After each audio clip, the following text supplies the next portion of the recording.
Make a little room. You're not the only person in the room that wants bacon. There's a line now.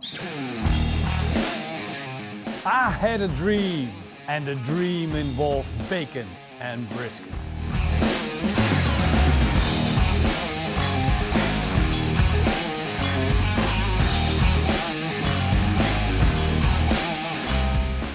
It's literally been a dream. I've been thinking about bacon a lot lately, and when I'm thinking of bacon, I think, what can I do with bacon?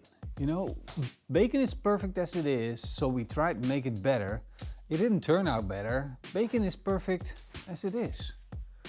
But if you combine something you love, like bacon, with something else that you love, like brisket, what would it become? Would it become something epic? We're just gonna have to see. We're gonna have to do that experiment. Because, man, brisket turned into bacon. So I bought this beautiful brisket. This is F1 Wagyu Australian grain-fed brisket, and it's 6.535 kilograms. Let's take a closer look, shall we? Because all that packaging is not gonna show us the true beauty of what's inside. Wow, what a beast. I need to do some weightlifting, Morrison. I need more training, like lifting brisket, like getting these shoulder muscles into action. Look at the amount of intramuscular fat that we got on this beauty. And I'm not even gonna trim that off, because if we want it to turn out into bacon, we need the fat. Now all we need to do is cure it. To make our cure, we're gonna need a scale. We need to get it right, because we need 25 grams of curing salt per kilogram of meat and 15 grams of sugar per kilogram of meat. And we have a 6.525 kilogram of brisket, so you do the math. Mix that all up and then take a large bag. I'm using a vacuum bag, but you can use a Ziploc bag or any bag you like. Put the brisket in, put the curing salt and sugar in, rub it around, seal the bag up, shake it a little bit, and then you can put it in the fridge for 7 days.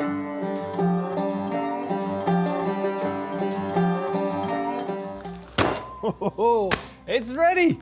Look, rotating it, flipping it, and taking a closer look at it for 7 days, seeing it develop, and now it's ready. It's ready! Well, it's not ready. It's not really ready, Morrison. We gotta still cook it.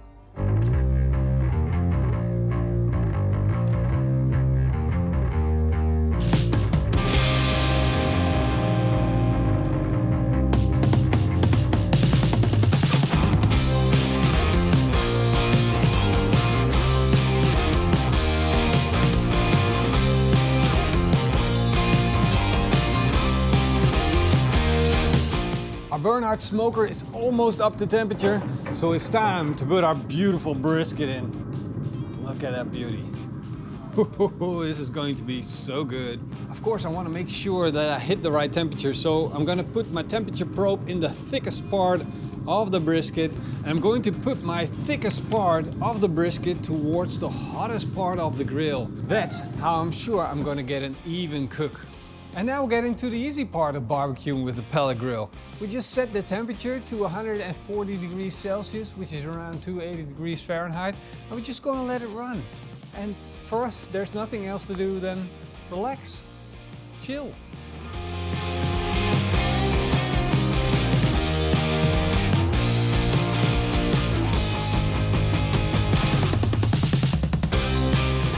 We're almost at a 70 degrees Celsius core temperature, and that's when I want to take a look at our brisket, because, whoa, yeah, it should have picked up some color, and it definitely did. Look at this beauty. Oh, it looks amazing. But you can see that we're getting dark edges around here, and I was doubting if I would wrap it, but now that I see this, I'm definitely gonna wrap it in aluminum foil. Ow! Woo. Oh. It's best if you use a good glove to take it off the grill, because it's already getting really, really hot. Let me quickly close my pellet smoker, because we're losing a lot of energy when you keep the lid open. And now we're going to take a big roll of aluminum foil.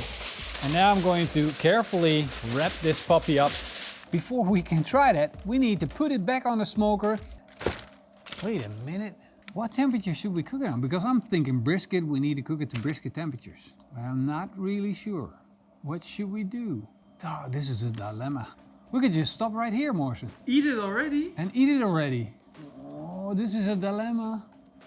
I think I made a decision. I'm deciding right now that if we're going to do it right, and we are trying to make bacon out of brisket, we gotta cook it as we would bacon. So I'm calling it. I'm calling it quits. We're stopping the cook right here. We still have to wait. Yes, we have to let it cool down. Well, we got it already wrapped up, so we're just gonna let it sit like half an hour or so. It's gonna be like warm apple pie. Ooh yeah.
Why? I have a feeling that I have a smile on my face. It's like the first time for something that you're really happy about. You got this smile on your face, and this doesn't smell like bacon. Let me put it out there. It doesn't smell like bacon, but I have a feeling this is going to be good. I have a feeling that this is going to be freaking awesome. So first I'm going to be tasting the bacon that we didn't sear it in the pan, and then we're going to be tasting the bacon that we did sear in the pan. It does look good. And it's bigger than bacon. It's bigger than bacon, and that's always a better thing. Bigger, better bacon. It tastes like bacon, but it tastes more like bacon than you would expect. How's that possible? It really tastes like bacon. I'm thinking the salt is doing the trick, right? It must be. The last time we tried to make bacon better, we failed. And now we made bacon better. We just basically made bacon better. And you know why? Because more people can have this. I must say, especially the outer parts taste as bacony as well, I wasn't expecting, because I really wasn't expecting it.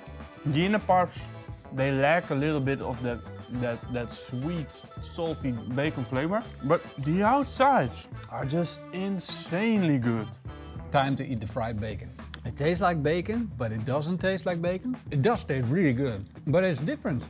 The baked beef bacon is less bacon than the not beef bacon that's being baked. The fried beef bacon that's being baking and frying in oil is less beef bacon than you would have expected to be the beef bacon as being, well, bacony. Yep, yep, yep. I'm such a bad person. I think I got bad karma. See, the dog's a bit shy. The dog's a bit camera shy. See, but not bacon shy. You like the bacon? Is it good? Good bacon. Let's be real here. Beef bacon made out of brisket, definitely something you have to do. It has to be on your to-do list. Make a little room. You're not the only person in the room that wants bacon. There's a line now? There's a line, there's a queue. And it's got nothing to do with Corona. I hate queues. You're standing in the back of the line. Move forward. Next one, next person. Hey lady, you're taking the bacon or not? I hope you guys enjoyed the video. If you did, leave us a big thumbs up and a comment down below. Thank you to the patrons and the YouTube members. We really appreciate everything you're doing for us. Hope to see you guys. Hope to see you guys next time. See, I got the bacon. I got that bacon thing that you had too. It's hard to think when you're eating bacon. It's like intoxicating by bacon. Hope to see you guys next time. Until then, eet smakelijk en keep on grilling. Keep on. Sorry, it's the bacon talk. Man, we got a lot of bacon to cover.